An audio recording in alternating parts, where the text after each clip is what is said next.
Pepsi pode ser uma das bebidas mais amadas do mundo. A Pepsi é o segundo refrigerante mais famoso do planeta e, na visão de muitos, é até melhor do que sua grande rival, a Coca-Cola. Assim como a rival, a Pepsi também foi inventada por um farmacêutico, Caleb Bradham. Tudo começou na cidade de New Bern, Carolina do Norte, Estados Unidos. Mais especificamente, no dia 28 de agosto de 1893, quando o farmacêutico conseguiu, após vários testes, desenvolver uma bebida que seria ao mesmo tempo refrescante, energética e que também ajudava o corpo na digestão. Cerca de 7 anos antes, o farmacêutico John Pemberton havia inventado a Coca-Cola na cidade de Atlanta, também com fins aparentemente medicinais, com base no extrato das folhas de coca. Na mesma linha, a bebida de Caleb Bradham também era feita com noz de cola e um composto de ervas que, segundo seu criador, ajudavam a digestão. Primeiramente, a bebida era vendida exclusivamente na drogaria de Bradham e em algumas semanas o produto conquistou a cidade, ficando conhecido como a bebida do Brad's Drink. Cerca de 5 anos depois, ela recebeu também gás para se tornar ainda mais palatável. Em poucos anos, a bebida deixava de ser somente um item farmacêutico e se tornava um produto comercializado em escala industrial. Porém, o nome não era considerado eficiente, tanto por seu criador quanto pelos consumidores, e, portanto, foi escolhido um novo nome, Pepsi Cola. Com o passar dos anos, foi divulgada a informação de que a bebida possuía a enzima pepsina, que ajuda no trato digestivo. Porém, tal informação não é verdadeira. Na verdade, o nome Pepsi vem da expressão dispepsia, que significa digestão. Dessa forma, o nome é uma referência à expressão seguida pela palavra cola, que remete à noz de cola, que é um de seus ingredientes. Surgia assim a Pepsi Cola Company, empresa fundada em 1902 e que também marcou o fim da drogaria de seu criador, que passou a se dedicar exclusivamente ao negócio de bebidas. O crescimento foi rápido e em poucos anos a Pepsi já conquistava várias cidades dos Estados Unidos, com mais de 40 distribuidoras parceiras, e também chegava ao Canadá e ao México. Ao longo dos anos, todos os processos foram padronizados e a empresa era capaz de entregar a bebida com o mesmo sabor e aspecto em todas as regiões que atuava, o que era um grande diferencial na época em que a padronização era um ponto fraco para a maior parte dos industriais. Na mesma linha, a Pepsi já contava com uma frota de caminhões, o que agilizava muito a logística e permitia que ela atendesse rapidamente os mercados crescentes. Esses diferenciais permitiram um crescimento vertiginoso até 1918, quando, ao final da Primeira Guerra Mundial, Caleb Bradham decidiu apostar em uma manobra arriscada para garantir a matéria-prima de suas bebidas. Na época, o preço dos alimentos oscilava consideravelmente, e temendo um grande aumento do preço do açúcar, que vinha em uma crescente, a Pepsi comprou uma quantidade enorme de sacas de açúcar, que não só supriam sua necessidade momentânea, como também sua necessidade futura. Porém, ao contrário do que Bradham havia previsto, o preço do açúcar despencou e sua aposta foi um grande desastre que gerou um rombo no caixa da companhia, criando uma dívida enorme que se arrastou pelos anos seguintes. O buraco era tão grande que nem as vendas crescentes da bebida conseguiram salvar as contas do negócio. Então, mesmo após anos de sucesso crescente, a Pepsi Cola Company declarou falência em 31 de maio de 1923, e não por falta de vendas, mas sim pelo erro de cálculo de seu criador, que tentou prever o comportamento do mercado. Totalmente quebrado, Bradham vendeu o que sobrou do negócio para uma holding por cerca de $30 mil e voltou a trabalhar como farmacêutico. Foi então que o investidor Roy Megargel conseguiu adquirir os direitos sobre a marca e decidiu apostar novamente no negócio, dessa vez na cidade de Richmond, na Virgínia. A operação levaria anos para se reorganizar e não mais atenderia outros países, sendo um negócio exclusivamente nacional. Apesar dos esforços envolvidos, o crash da bolsa de 1929 fez com que o negócio não conseguisse crédito para se manter e teve que fechar as portas novamente. Assim, em 1931, foi declarada a segunda falência da Pepsi Cola Company. Curiosamente, entre 1922 e 1931, a Pepsi foi oferecida não só uma, mas 3 vezes para a Coca-Cola Company, que não teve interesse em comprar comprar a competidora, que na época era apenas uma marca falida. A luz no fim do túnel para a Pepsi veio pouco tempo depois, quando o presidente da Loft Candy Company, Charles Gutt, decidiu comprar a marca e fazer dela viável novamente. A decisão de Gutt se deu depois de um distrato entre sua empresa e a Coca-Cola, que era até então a fornecedora das lojas de balas da Loft. Com o know-how da empresa de doces, Gutt decidiu apostar que a Pepsi poderia desafiar a Coca-Cola se ela tivesse um sabor mais doce do que a rival. E desde então, o xarope da bebida se tornou ainda mais doce e conta com cerca de 10 calorias a mais por latinha do que a concorrente. Enquanto a Pepsi havia enfrentado um calvário, outras marcas de refrigerante já haviam decolado e estavam no topo do mercado, definindo os padrões de consumo e do comércio. Dessa forma, a Pepsi não precisaria ser apenas mais uma boa competidora no mercado. Ela precisaria fazer diferente se não quisesse ser engolida pelos concorrentes. Foi assim que um plano ousado foi traçado para turbinar suas vendas. Primeiro, a Pepsi decidiu contrariar o mercado. Se até então as bebidas eram vendidas em garrafas de 177 ml, a Pepsi seria vendida pelo mesmo preço, mas com 355 ml. Na ocasião, a garrafa custava apenas 5 centavos de dólar. A ideia era não só oferecer mais que as concorrentes, mas também apostar nas camadas mais desfavorecidas, principalmente na grande massa de trabalhadores que havia perdido tudo ou quase tudo durante a Grande Depressão de 1929 e que precisava valorizar cada centavo. A aposta deu certo e em pouco tempo a Pepsi se tornou a principal opção dos menos favorecidos, o que deu novo ânimo para a empresa, que conseguiu reencontrar o caminho do crescimento ainda na década de 30. Em 1934, a Pepsi já voltava à exportação ao reiniciar suas atividades no Canadá. Na mesma época, seu criador, Caleb Bradham, faleceu aos 66 anos de idade. Sucesso de vendas entre os mais pobres, a Pepsi agora tinha o caixa encorpado para dar início a outra estratégia que foi fundamental para seu crescimento: a publicidade. A empresa criou várias peças publicitárias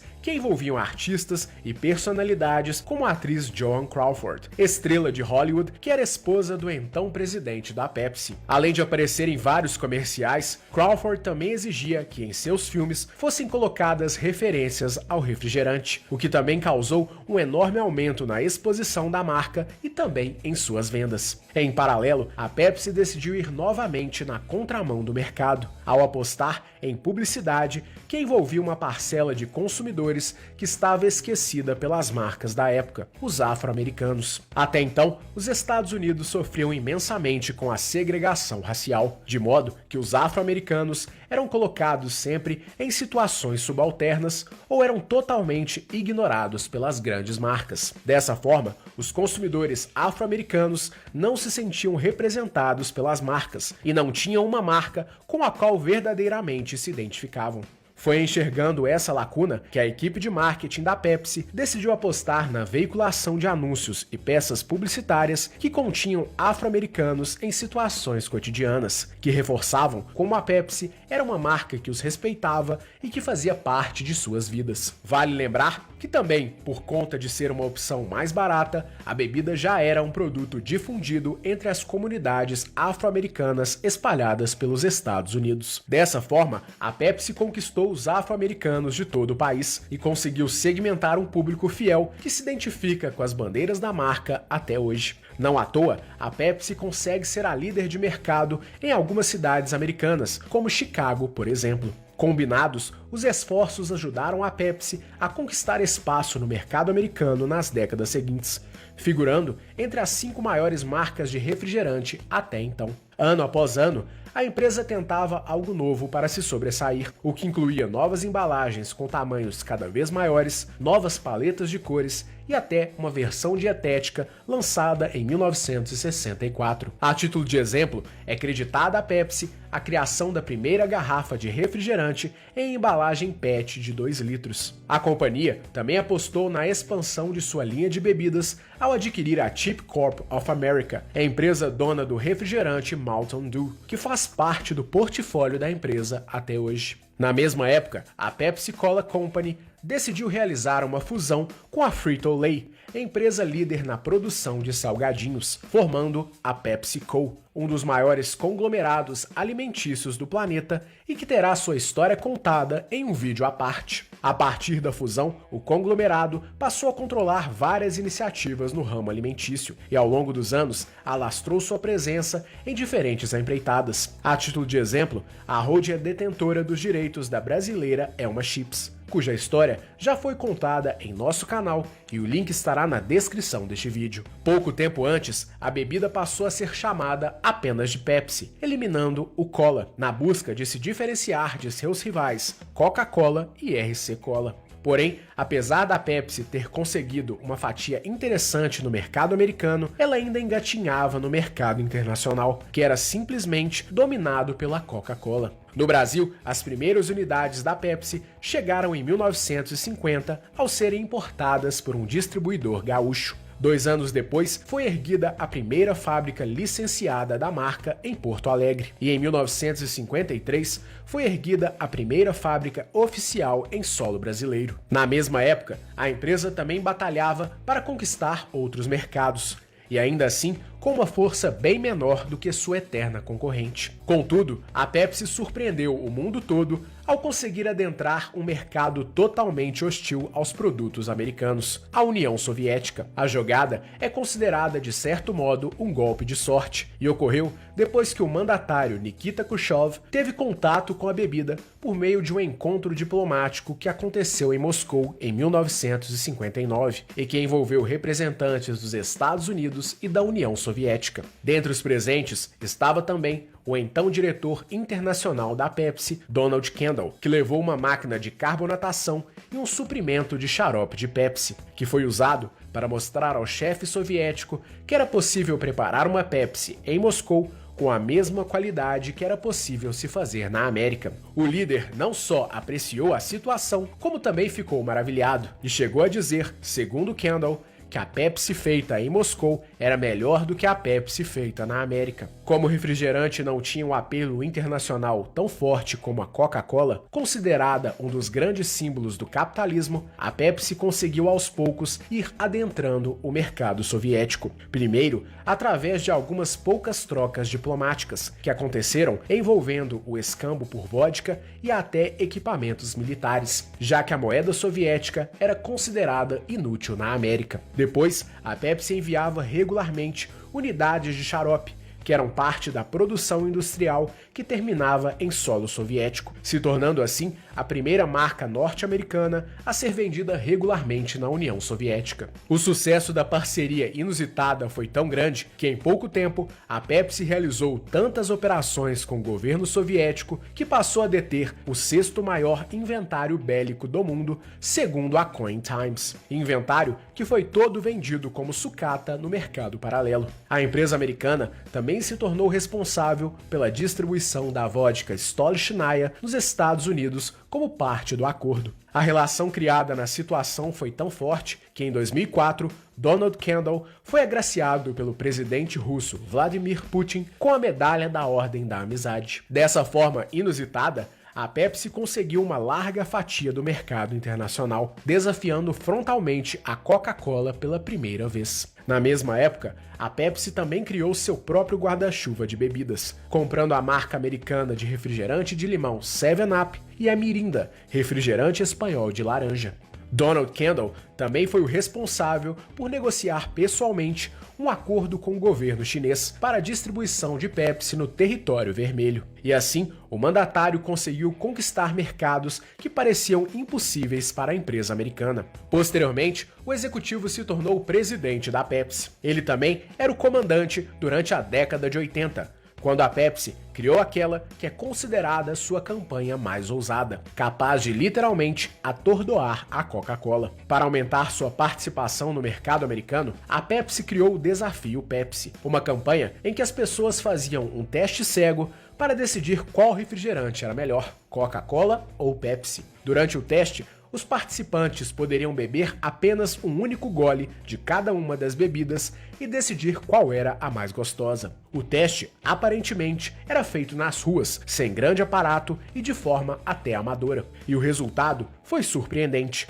a maioria das pessoas preferia a Pepsi. Para ser mais exato, 57% dos cerca de 200 mil participantes, segundo a empresa. Em nosso canal, já contamos com detalhes como se desenrolou o desafio Pepsi, e o link estará na descrição deste vídeo. A ação se transformou em uma série de comerciais que geraram uma mania nacional, em que as pessoas reproduziam o teste por si mesmas. Graças à ação, a Pepsi conseguiu aumentar vertiginosamente as suas vendas nos Estados Unidos. Se antes, no mercado americano, a bebida ficava muitas vezes atrás de concorrentes como RC Cola e Dr. Pepper, a partir da ação, a gigante passou a figurar definitivamente no segundo lugar do mercado de refrigerantes dos Estados Unidos, com larga vantagem em relação aos antigos rivais. O sucesso do desafio foi tão grande que a empresa também conseguiu clientes da Coca-Cola. Fato que levou a Coca a tomar a pior decisão de sua história, e que nós já contamos